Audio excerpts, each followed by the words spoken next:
Et yo mes Nakama, c'est Nazaki46, comment allez-vous? Moi ça va super et aujourd'hui nous nous retrouvons pour une nouvelle vidéo. Mais cette fois-ci, une vidéo où on va parler d'animé de Dragon Ball Super, comme vous voyez à l'image qui est totalement pourrie à cause de la qualité, mais ce n'est pas grave. Donc on va tout de suite entrer dans le vif du sujet. Donc dans l'arc qui est présent de Dragon Ball Super, là, arc survie des univers, nous avons eu droit à une type de 10 persos de l'univers 7, c'est-à-dire l'univers de Sangoku. Et les personnages, bon, certes, ils sont bien, mais franchement, on aurait pu avoir mieux, parce que dans l'univers 7, il y a masse personnages qui sont bons. C'est pour ça qu'on va voir les bons persos qui auraient dû être dans cette team tout de suite. Allez, c'est parti! Nous commençons par Tapion. Tapion, qui c'est? Tapion, c'est l'un des protagonistes du film 13 de Dragon Ball Z, qui est super bien. C'est grâce à ce film qu'on a pu voir le point du dragon, qui est la technique de Sangoku SSJ3. Donc c'est un super bon film. C'est son épée, l'épée de Tapion, que Trunks est en train d'utiliser en ce moment. Et oui, Tapion, c'est un perso qui a bien laissé des marques. Donc j'aurais bien aimé le voir de la Team 7, parce que déjà, il est beau, il est classe, voilà, tout ce que tu veux. Et franchement, il a pu résister au monstre, comme ça s'appelle, à Hildegarde quand même. Il l'a mis dans son corps, il a resté pendant des centaines d'années, et franchement, ça c'est beau, ça c'est fort. En plus, il est très très fort, plus fort que Krillin, ça c'est sûr. C'est pour ça que j'aurais bien aimé le voir. Mais bon, allez, passons au prochain personnage. Et le prochain personnage dont nous allons parler, c'est Paikwan. Donc Paikwan, qui c'est? Paikwan, c'est un guerrier de l'autre monde qui est apparu dans l'épisode 185 de Dragon Ball Z pour la première fois. Et dans le film 12 de Dragon Ball Z, Fusion, où grâce à lui, on a eu Gogeta.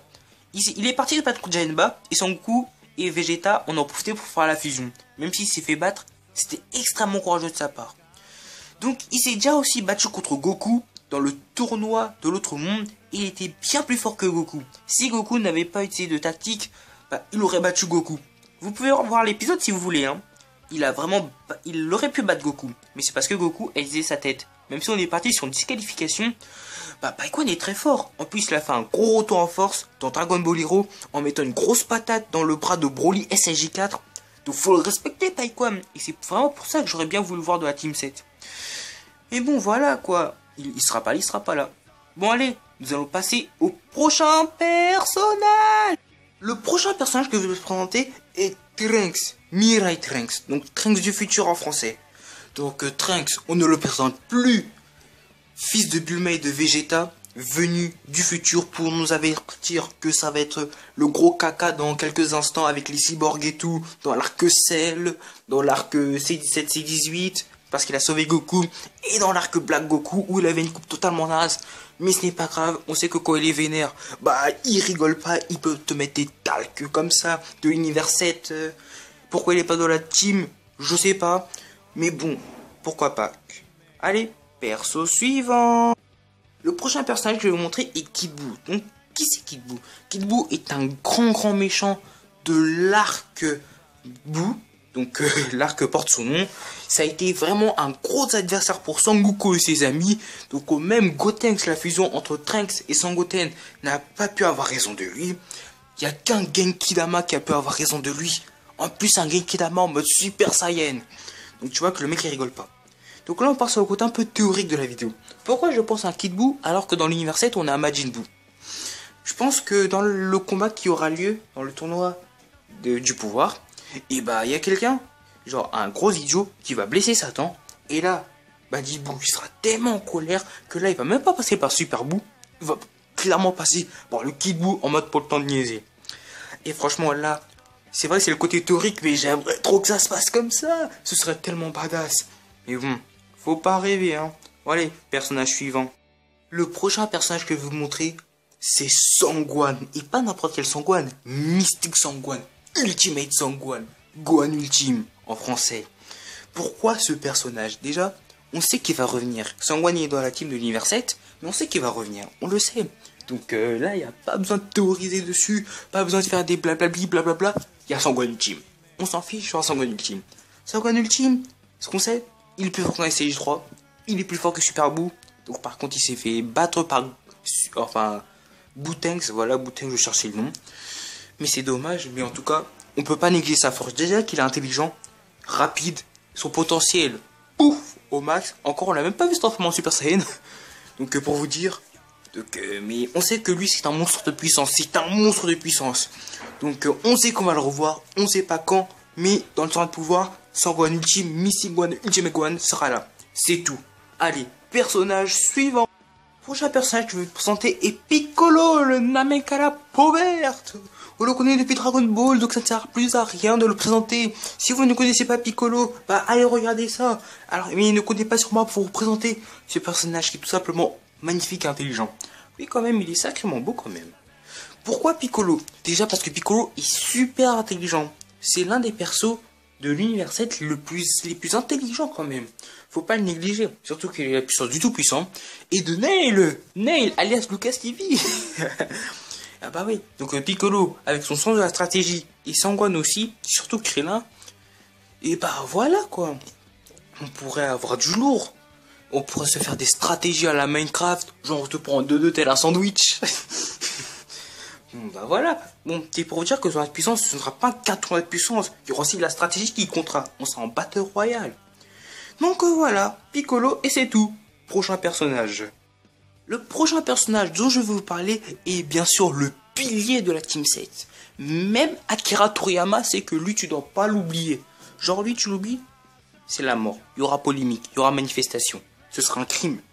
Celui qu'on connaît depuis le premier épisode de Dragon Ball. La mascotte, mais genre vraiment la mascotte. Genre lui, on peut dire que c'est le gars le plus fort de l'univers 7. Ses combats sont toujours épiques. On peut dire que son nom c'est Sangoku. Si tu connais pas Sangoku, t'as pas le droit de suivre cette vidéo. T'as pas le droit. Oh là là. Même si Sangoku est devenu beaucoup plus bête sur des baisses, mais genre beaucoup, il a quand même ses chances. Genre, il a même eu besoin de Krillin et de Cell pour se rappeler qu'il était pas tout seul. Genre, c'était pas un 1v1. Purée Sangoku. Et Sangoku, t'as intérêt à me faire une belle performance hein, pour le tournoi. Parce que sinon, je vais quitter, sinon je regarde plus. Compris? Compris, hein? Merci, voilà. Donc allez, on passe au personnage suivant. Le prochain personnage dont nous allons parler est C16. C16 c'est qui? C16 c'est un cyborg tout comme C17, C18, C13 et Cell, qui apparaît dans l'arc cyborg et dans l'arc Cell. Il est plus fort que C17 et C18 et est plus fort que Cell forme 1 et il rivalise avec la forme 2 de Cell.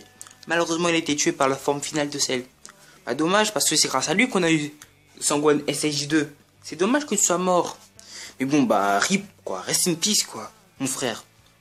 En plus, il aimait les animaux. Il était calme, gentil, mais quand il était énervé, bah voilà quoi.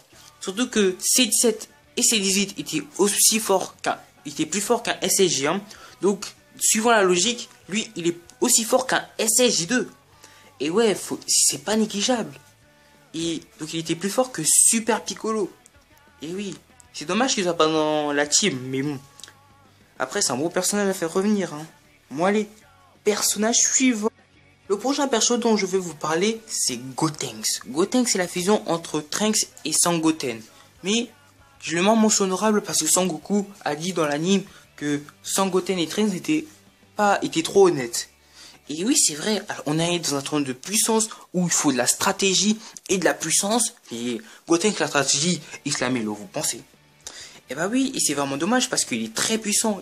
Il était capable de battre Kid Buu puisqu'il était plus fort que Sangoku SSJ3. Mais après c'est dommage hein. Surtout qu'en plus de ça, sa fusion dure 1 heure et le match termine dans 48 minutes. Donc ça aurait été un timing presque parfait. Comme a dit, presque parfait. Bon, d'accord, c'était pas drôle. Oui, c'est pas drôle. Allez, s'il vous plaît, me lâchez pas. On passe au personnage suivant. Et nous allons parler du dernier personnage de cette vidéo, c'est-à-dire Vegeta. Mais oui, Vegeta. Donc avec Sangoku, c'est genre le duo de rivaux, le duo Saiyan, de vrais Saiyan quoi. Eux deux c'est les piliers de l'univers 7. Genre sans eux deux, tu sais que la victoire c'est un Pokémon. Un Pokémon que tu peux pas capturer. Pardon. Donc Vegeta, le prince des Saiyans, et non le roi, le prince, qui est en dessous de Sangoku, malheureusement. Parce que Sangoku dépasse Vegeta. Et d'un peu de haut quand même. Mais bon, Vegeta on le présente plus. Il fait partie de la Team 7. Parce que c'est l'un des personnages principaux. Donc voilà. Donc pas de polémique. Il est classe, il est stylé. En plus j'ai mis SSJ Majin. Donc voilà. Et c'est ainsi que se termine ma team. Et c'est là-dessus que cette vidéo va se finir. Donc j'espère que vous aimez ma team de l'univers 7. Et n'hésitez pas à mettre la vôtre dans les commentaires. Et surtout, j'espère que vous apprécierez cette vidéo parce que non seulement elle m'a pris pas mal de temps, mais en plus c'est une première pour moi. C'est la première fois que je fais ce genre de vidéo qui n'est pas du gaming, mais qui est quand même manga. Genre, je pensais pas. Donc je pense que si je m'étais pas remis en question, bah ce genre de vidéo n'aurait jamais vu le jour. Sur ma chaîne en tout cas. Et bah voilà quoi. Donc j'espère en refaire, mais j'en ferai pas tout le temps et j'en ferai pas régulièrement. Mais j'en referai, ne vous inquiétez pas. Si ça vous plaît, n'hésitez pas à le dire dans les commentaires.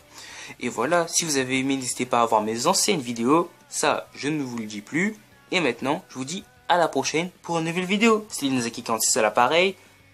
Tchuss mes nakama!